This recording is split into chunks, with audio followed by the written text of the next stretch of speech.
March has passed and it has been a jam-packed month for me and a much better month than February was. Therefore, it is time to talk about what are the games that I have played this March, since it's April and I have a good overview of all the games that I played. So let's get into the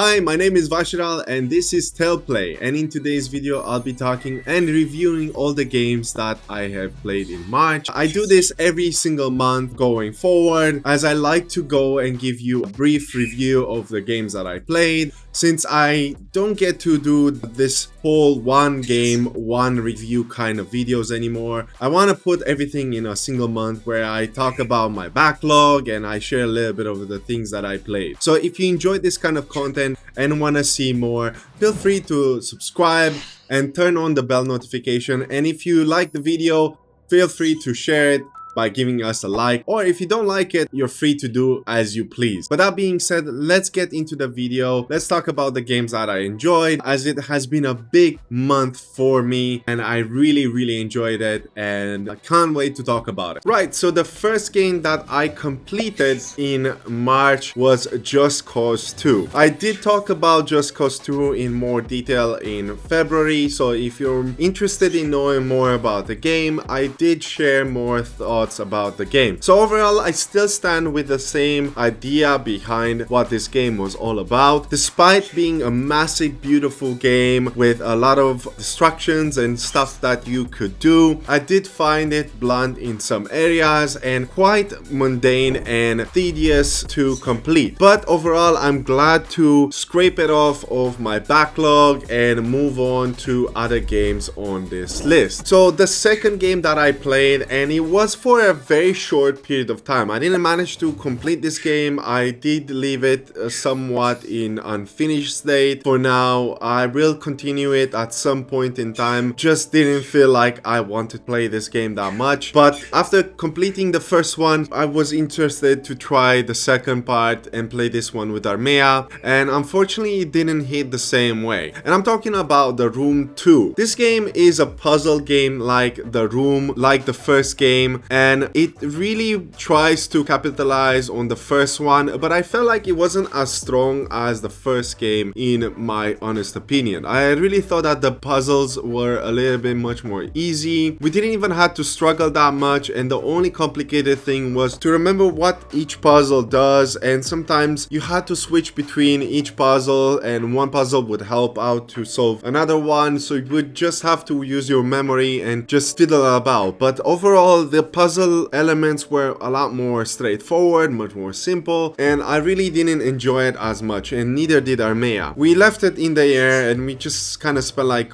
2 hours overall, and I got to chapter 3 of the game and I kind of left it like that. I do intend to complete it because I don't like to have games open up just like that and not take the time to complete it, and I believe that I will be doing this one solo going forward, as it really didn't hit the same way as the first game did. I'm a little bit disappointed by it, but I still recommend the game whatsoever. I do think that it is worth checking out if you enjoy a puzzle game that is much more simplistic, that really takes great emphasis on the puzzle elements. You're definitely gonna enjoy this kind of games. So I definitely recommend, if you wanna start, go with the first one, check that one out and see if the second one hits the same for you, if not worse or even better. It's all up to you. But overall, I do think it is a fairly okay game, not as strong as the first one, as I said. The next game that I played right off after I finished Just Cause, and I did this one in a single sitting on my Steam Deck, and it's called A Bird Story. Now this is the sequel of the game franchise called To the Moon. Obviously the other games are not called To the Moon, but they carry the same kind of elements. And A Bird Story tells a story about a boy nurturing a pigeon, or wood pigeon. I think, and his relationship with the wood pigeon. And it's a more sad and wholesome story about the young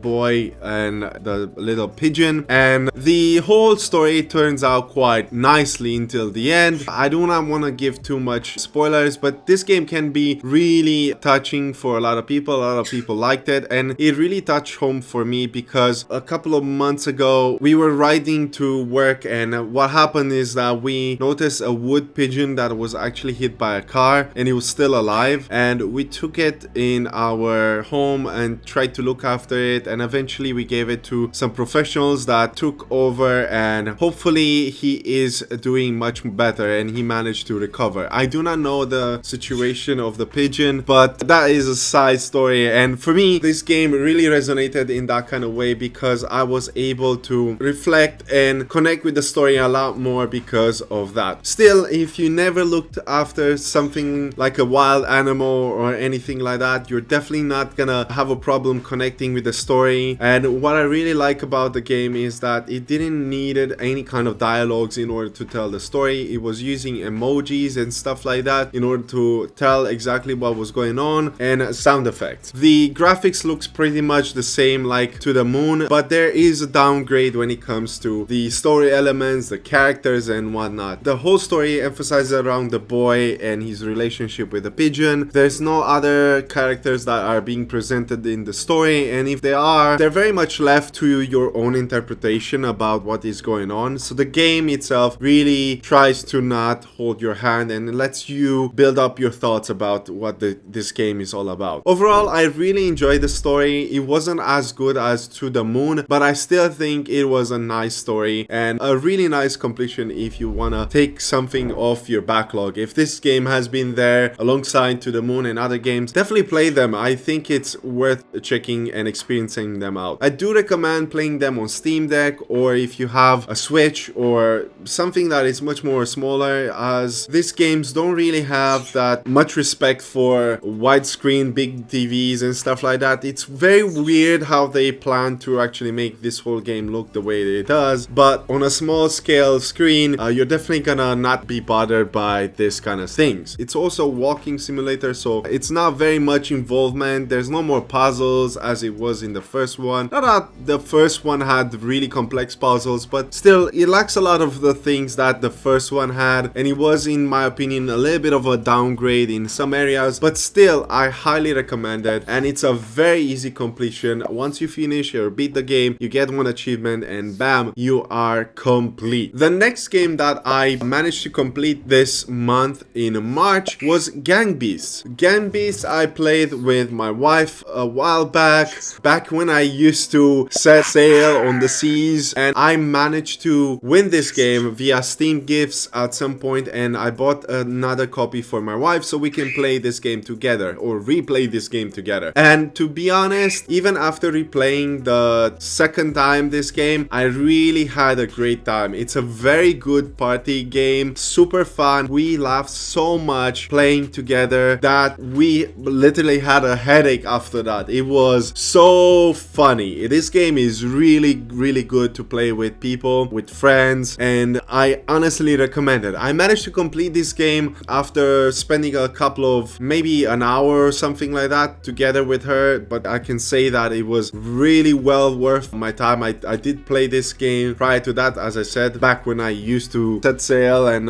that was a while back, and I do not know exactly how much time I spent back then, but it was such a great time, and I wanted to own this game, and I have been setting on a journey to repurchase all the games that I've taken in unjustifiable ways back in the day. So I want to clean my conscience by taking all these games. This is my personal thing that I like to do, and I've been able to do this consistently ever since I moved to UK, and I'm really grateful for that, and I'm looking forward for more games that are old to be ported back to Steam or other consoles and other launchers so that I can purchase them and own them, and I don't have to worry about that. But this game was really fun. As I said, I had a great time with it, and I highly recommend it. It's fairly easy to complete. You just need a couple of achievements to get the co-op, but you can definitely play locally if you want to. For example, if you want to play football, you can connect your controller to your PC PC, and then you can play with the keyboard and mouse and controller if you want to play locally, or if you want to play with somebody online, you can definitely do so. I think it's a great game, as I said, and I highly recommend it. Now, the next game that I played and did not complete because it is quite a big game. It's an online game and it's very popular on Steam right now, and has been for 2 months now, I would say, since I am doing this recording, and that is called Helldivers 2. I didn't play the first one, but as we were playing a Gang Beast and whatnot, we decided to play something much more serious, and it is a very fun game, very goofy. The humor in this game is top notch and we enjoyed it a lot. We played this game together and we had like a full month where we were like, let's play games together like how we used to do it, and it is a great fun. It was a great time. I really enjoyed this game. Helldiver is an AA game published by Sony, and it came by a surprise, to be honest. When I first saw it announced, I was like, this game looks way too good for what it is. It is surprisingly a very fun game to play together with friends and try out and tackle. It does a great job at the looter shooter experience, and to be honest, after spending 30 hours, I would have definitely put a lot much more, and I'm more than half completed in this game. I really enjoyed it for what it was, the whole dialogues and the gunplay. I really like the gunplay, and the two factions that you go against, the robots and the bugs, I really find them interesting, and the bots are much more challenging in my opinion, while the bugs are a little bit much more like, I feel like I'm fighting the swarms from StarCraft, and I really enjoyed it. Sometimes I really feel like I'm playing Star Wars in a way or another. Just give them lightsabers and it feels like I'm some sort of Star Trooper and I'm fighting over there. It is a fun game. I really enjoyed this one and I highly recommend it. I think if you ever thought about what should you play this year, I think this is a really solid, good game, and they're constantly adding new stuff in this game. Recently, while I was playing in March, they added, right as we joined, the mechs, these big giant robots, and later on they added even vehicles. So as we're talking in the future, they've been adding quite a couple of things. There are rumors of new factions and stuff like that. I do not know how true this is, but it's super fun and it's a great game to play with somebody. I do not recommend this game to play solo unless you know what you're doing, so you're definitely gonna struggle, and this game is focused on teamwork and getting things done, and if you have a good team and know what they need to do when it comes to objectives, you're definitely gonna have a great time to go through. Now, a single thing that I wish this game focused much more would be to have more liberty in customizing at least your colors for your gear. I really don't feel like any character really looks different because they don't have that accessibility to customize at least the colors for the gear. And I don't mean like people dressing all pink and multicolors and stuff like that is what I want. It's just I would really like if those armors would feel like you have a little bit of range of changing however you want your troopers to look like, and that would give like a lot more, you know, things that I would like. There's a lot of things that I thought that are still early because the game is quite new, and if you really are enjoying this game, you're definitely gonna hit at some point pretty much everything that you wanted. There are 2 game passes that you can definitely get there and get your hands on a really nice cool weapons, and obviously there's a couple of things like people following meta and promoting this whole meta thing, but I honestly recommend that you play this game however you like, pick the weapons that you like, and just enjoy the game as it is intended. Don't go worry about metas, just go in and have fun. And if you have a couple of friends, up to 4 people, you're definitely gonna enjoy this one. But enough about this one, let's talk about the next game, and that game is Dragon Dogma Dark Arisen. This is the prequel of the Dragon Dogma 2 that has been out for some time now, and it has been hitting quite well, which I'll be talking later on into the video. And I did play this game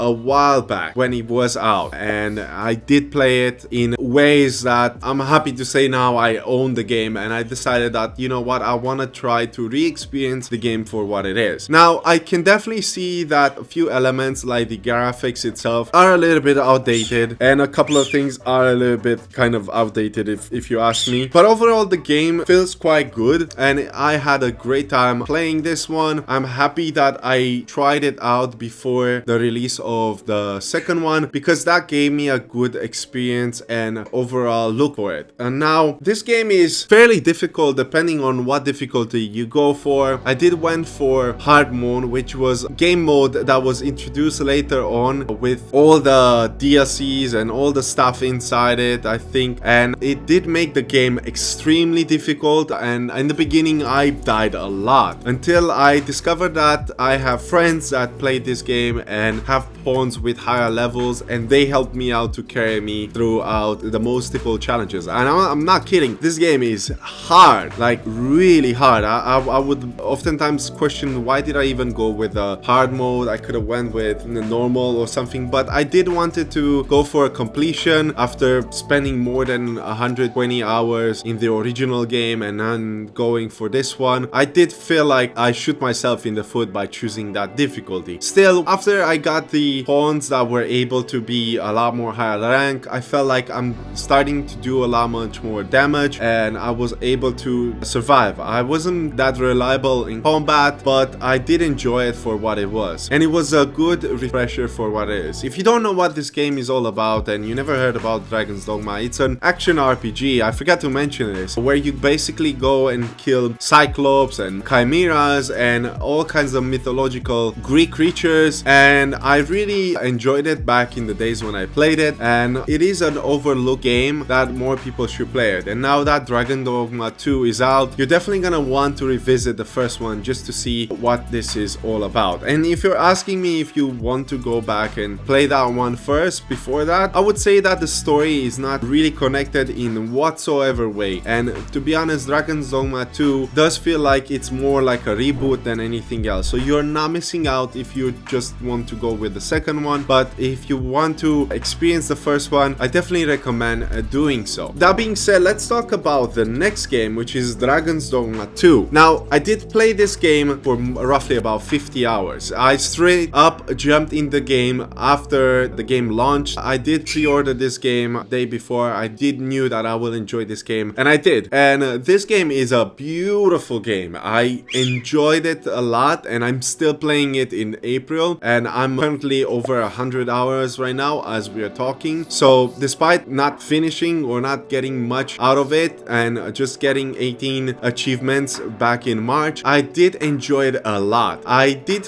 have some technical issues when it comes to the main cities where I would lag and stuff like that, but my RTX 3080 would still handle 30 frames to 45 frames in the city. Sometimes it would dip to 25, but other than that, I really didn't have a problem. This game comes as well with a lot of controversial issues where people were talking about the microtransaction being a problem. I personally didn't have an issue with this kind of things, especially since I bought the deluxe edition, and I did get a couple of things with the deluxe. It was just because I wanted more out of the game, and I've been utilizing all the stuff that they provided in the deluxe. I personally didn't find the issue with the microtransactions, because all the things that you get to purchase in the microtransaction shops and stuff like that, you get to unlock them later on by just playing the game. And I know a lot of people will talk about this one, but it was a very controversial thing when it came out, and I was like, this is so wrong. I don't agree with this kind of ideas that you put microtransactions in single player games, but overall, if they don't really change anything, they're pretty much useless if you ask me. And I know that Capcom hasn't done this for the first time. They have done this for Resident Evil 4, they have done that for Monster Hunter Rise, and they're not strangers to this kind of practices. I don't agree with this kind of practices, and I understand a lot of people are boycotting this game for what has done, and I really want developers and publishers to stop touching single player games, making them permanently online and adding microtransactions and stuff like that. I do not want to rant about this game because I really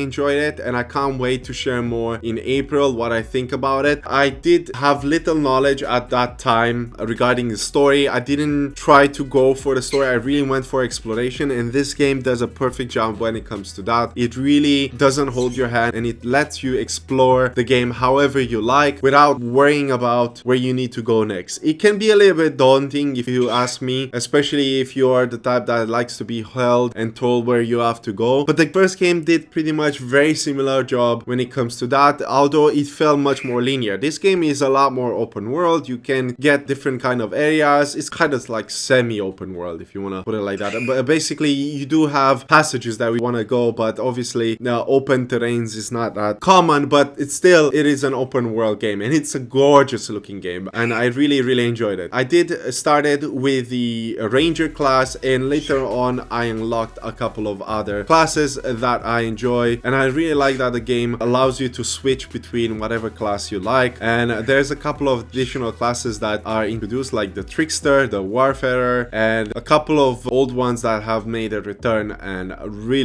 nice. The pawn AI is a little bit improved here, but it's still a little bit weird sometimes. Sometimes the pawns can be kind of goofy. They talk a little bit too much sometimes, and they can end up doing all kinds of stuff. But overall, I really enjoyed this game, and I highly recommend it if you have the system to actually run it, because a lot of people who are giving this game mixed reviews and stuff like that, they can't really play this game, and it's a shame because a lot of people should try this one out. And I really thought that with the system requirements that they put out there, people would be able to play, but it's very bare and you just have to go through it. And they said that they will fix it at some point, but it's still April and we haven't seen that much of changes when it comes to that, and we're still waiting for those updates. Now lastly on this list, and this will come as a surprise, I picked up the Bible. This is not really a game. Well, it does have trivia games and whatnot, but mainly it's composed of different elements that you can do. It's obviously you're having the Bible itself that you can read, and also you have the trivia where you can test your knowledge about the Bible and get a better understanding of the Bible whatsoever. For about 6 months or so, I've been going on a journey where I've worked on my faith in returning back to Christianity and following Jesus. So I had this game on my radar for more than that, if I were to think about it. It's really hard to talk about this one because I do not want to go in too much details about this one, especially since I didn't manage to complete much. I've been reading a couple of chapters, I've done a couple of quizzes just to see what it's all about. But overall, I think if you are early in your faith and you just want to be able to read or have the Bible on your Steam Deck, or you want to simply learn more about Christianity, learn more about Jesus, you can definitely do so through this app. It's a great medium where you combine games and your daily readings, and if you ever wondered if it's worth picking up, I do think so that it is. Now I do have a couple of issues with this app, if you want to call it like that, where basically it's not really designed for ultra wide users. It's not that user friendly when it comes to the narration. It's a little bit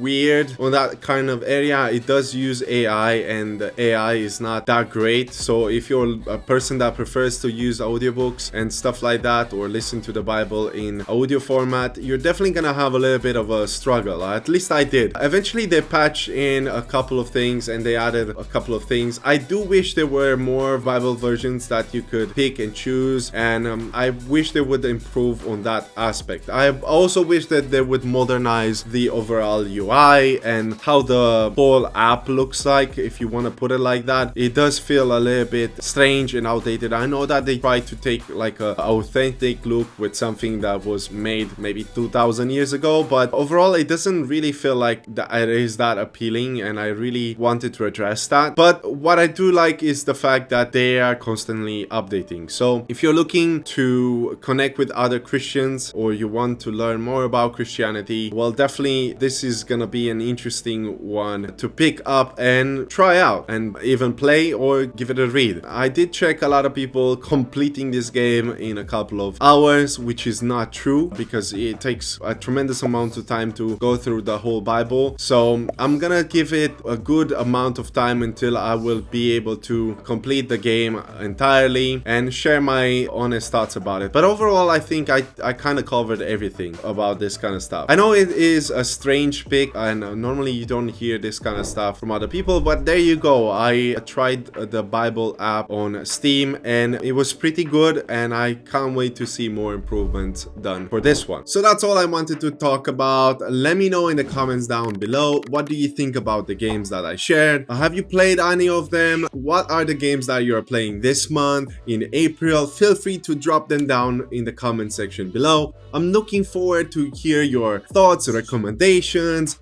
and other opinion that you have about the games that I talked about this month. It has been a great month overall, and I can't wait to share with you my experience in April. What are the games I've been playing? Of course, some of them I have continued to play in April, which I'll be sharing more in the next video. That's all I wanted to talk about. Thank you very much for watching, and as always, stay safe, take care, and happy gaming.